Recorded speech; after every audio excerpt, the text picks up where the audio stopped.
often said that despite humanity's many conflicts, we all bleed the same blood. It's a nice thought, but not quite accurate. In fact, our blood comes in a few different varieties.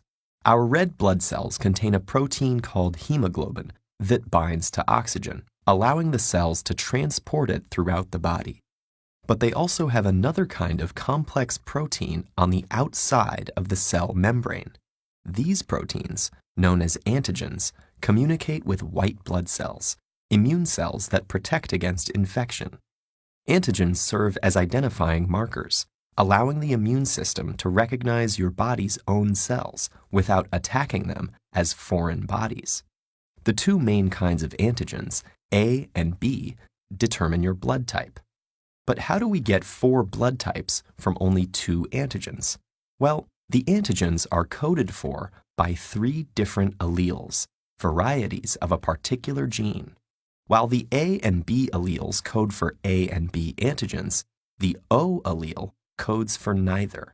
And because we inherit one copy of each gene from each parent, every individual has 2 alleles determining blood type. When these happen to be different, one overrides the other, depending on their relative dominance.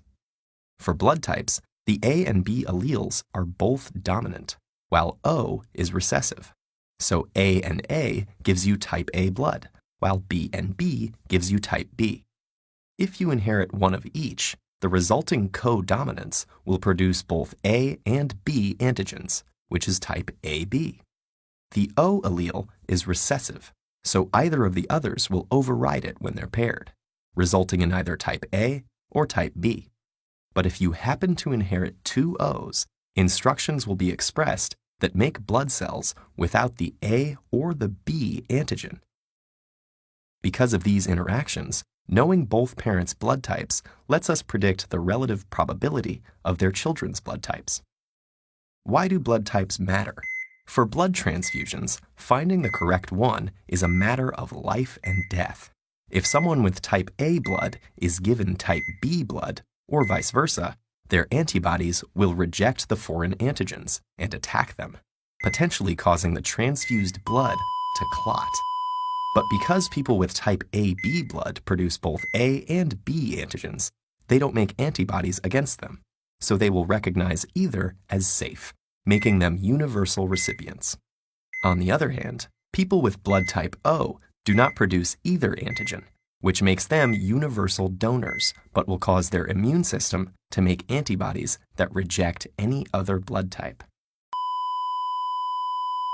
Unfortunately, matching donors and recipients is a bit more complicated due to additional antigen systems, particularly the Rh factor, named after the rhesus monkeys in which it was first isolated.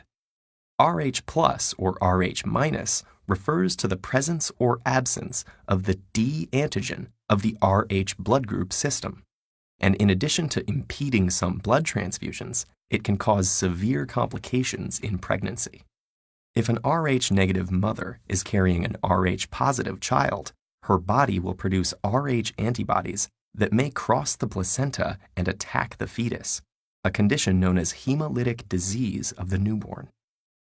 Some cultures believe blood type to be associated with personality, though this is not supported by science.